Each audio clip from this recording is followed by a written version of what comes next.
When I got first the invitation to come here, the first words were Israel lobby. I said, wow, they invite me. AIPAC is inviting me.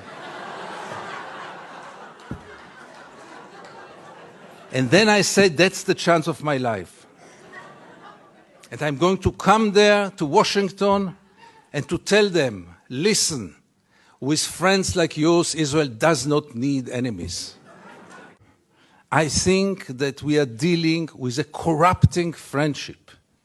I think that if it wouldn't be the Israel lobby, Israel would have been today a better place to live in. Israel would have been a more just place.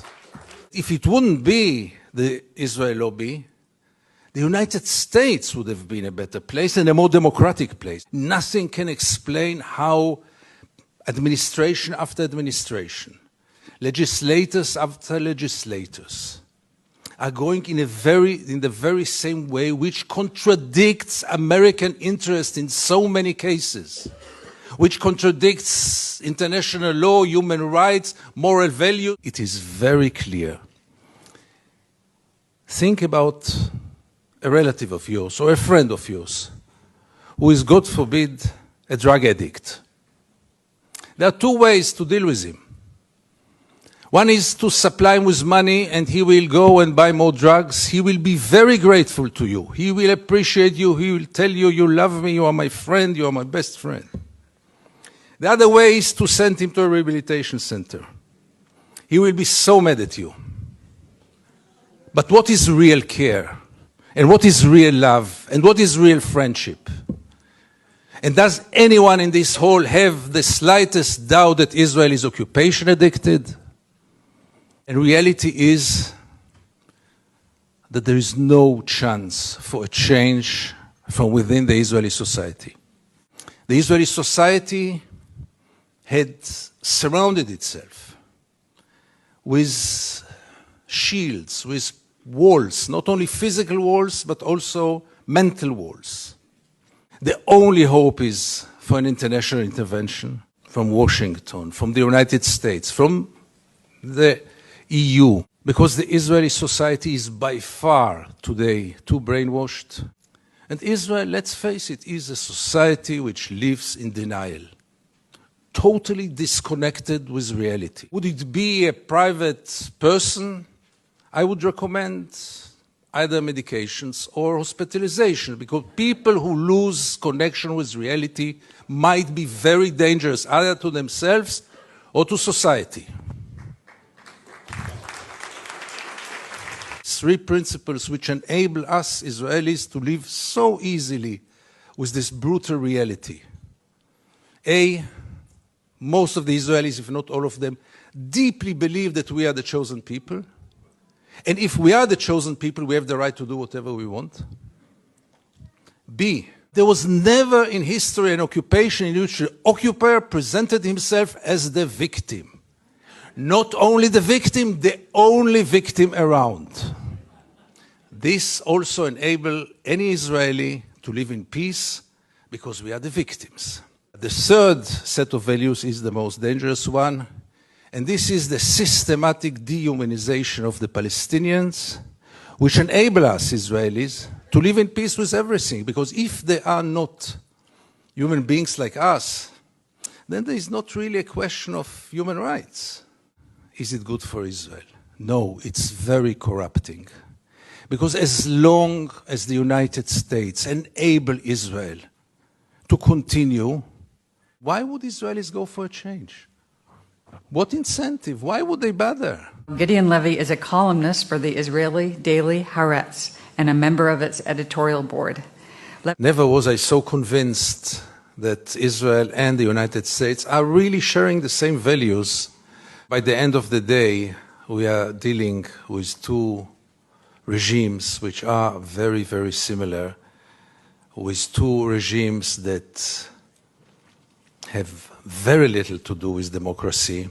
By the late 80s, when I started to travel to the occupied territories as a journalist, when I realized that the biggest drama of Israel is taking place half an hour away from our homes, in our dark backyard, has almost no one to be interested in, all those crimes are taking place, and we Israelis, most of us, if not all of us, do not want to know, do not know, and above all, do not care. And it took me many, many years to understand how come. How come that this society lives for so many years with this drama in its backyard and feels so good about itself and has so little moral doubts, if at all? How is it possible? How is it possible that most of the Israelis are deeply convinced that the IDF is the most moral army in the world? Try to tell an Israeli, and I tried it once or twice, you know what, maybe it's the second moral army in the world. Maybe the army of Luxembourg is more moral. I don't know if Luxembourg has an army at all. They will be deeply offended. How can you dare? How come that when this reality is taking place so close to our homes, how come that we live in peace with it, that we continue with it, that there is no resistance, almost nothing? Can it be only this small group, as powerful as it is? Is it the full explanation? And the Israeli society lost connection with reality. It lost connection with the reality in its backyard. It's totally lost connection with the international environment. Really to believe that 5 million Jews know better than 6 billion people of the world? Really believe that 5 million Jews will be able to continue to live on their sword forever? Is there one example in history in which any country lived on its sword forever? Empires? Really believing that in the 21st century it is acceptable to ignore the international law in such a way, to ignore the international institutions, and to rely only on the United States and Micronesia. Let's not forget this friend of Israel. And recently also Czech Republic. Thank you, Czech Republic. And Canada, your neighbor, obviously. So therefore it is so crucial to see any kind of change here in the United States. And we jump on any sign. When J Street was established, we say, yeah, here it comes. And it didn't come. When Obama was elected, I had tears in my eyes. I said, here it comes. And it didn't come. Because change will have to take place here. In Israel, it's a lost case. Forget about it. Dual strategy of Israel of being a victim on one hand and manipulating on the other hand. Benjamin Netanyahu came with the notion all the Jews must come to Israel. It's the safest place for the Jews in the world. It's a shelter for the Jews in the world. Which is wrong, because Israel is today the most dangerous place on earth for Jews. But let's put it aside. It was only 24 hours later when he said Israel is an existential threat under the Iranian bomb. And I asked myself, how can you dare call Jews to come and to join this suicidal project when the Iranians are going to bomb us? But in Israel, everything goes, and both declarations were accepted as the only truth. If you scratch under the skin of almost every Israeli, almost no one will treat the Palestinians as equal human beings like us. I once wrote that we treat the Palestinians like animals, and I got so many protest letters from animal rights organizations, rightly so. How many Israelis did ever try for a moment to put themselves in the place of the Palestinians for a moment, for one day? And I want to give you two examples which will demonstrate it. Many years ago, I interviewed then candidate for Prime Minister, Ehud Barak. And I asked him a question which I try to ask in any occasion. Mr. Barak, what would have happened if you would have been born Palestinian? And Barak gave me then the only honest answer he could give me. He said I would have joined a terror organization. And it became a scandal, because how can you dare to put Ehud Barak to think what would have happened if he would have become a Palestinian? And the second incident, briefly, Second Intifada, the city of Jenin, the most closed city in the West Bank, real total siege. I go out from Jenin, I come to the checkpoint, a Palestinian ambulance is parking there with the red lights.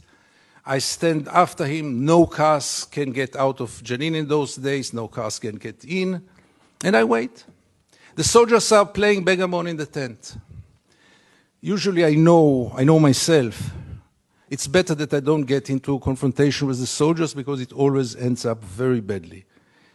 So I stayed in the car, but after 40 minutes I couldn't take it, and I went out to the car. From the car, I went first to the Palestinian ambulance driver and I asked him, what's going on?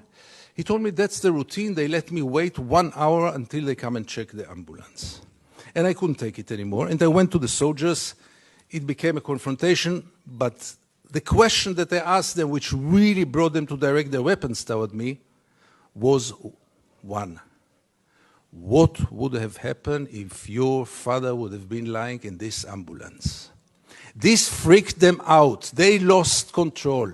How can I dare to compare between their father and the Palestinian in the ambulance? And this set of beliefs that they are not human beings like us enable us Israelis to live in so much peace with those crimes, ongoing crime for so many years, with losing any kind of humanity, values. I heard today people talk about Jewish values. I must be frank with you, I don't know what are Jewish values. I know what are universal values. Let's not get into it, really. There are very clear universal values. And there is a very, very clear international law. But for most of the Israelis, international law is very important. But not for Israel. Israel is a special case. Why is it a special case? And again, you get with all those set of values, with this living in denial. And here I want to get back to the topic of our panel. Is it good for Israel? No, it's very corrupting. Because as long as the United States enable Israel to continue, obviously the Palestinians are the first and direct, unbelievable victim of it. What will Israel be after all those years? What is it already today? Where does it direct to? And things are getting worse and worse. And therefore I have so little hope about change from within the Israeli society. Because things, as you might know, are going more and more to the nationalistic, militaristic, religious direction, with very little hope that change will come from within. Why would Israelis go for a change? What incentive? Why would they bother? Life is so good. You should have seen Israel in the days when Gaza was bombed, when the beaches were crowded, the helicopters were passing on their way to bomb Gaza. The Israeli TV hardly showed photos from there. Newspapers hardly wrote anything. I wrote one article about the responsibility of the pilots, and I needed to use bodyguards to get out of my home after this. The problem was, by the way, that the bodyguards were settlers, and they argued with me all day long until I saw that I'm much more secure without the bodyguards rather than with them. Israel, which has 3 regimes today, maybe the only country, the only state in the world with 3 regimes, one for the Jews, one for the Arab citizens, and an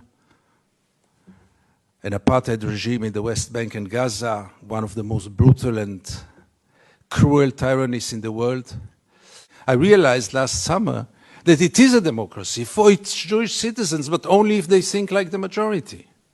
Few of us, very few, much too few, but few of us are looking to the West, Europe, and then United States, with a great hope, because we lost hope in Israel.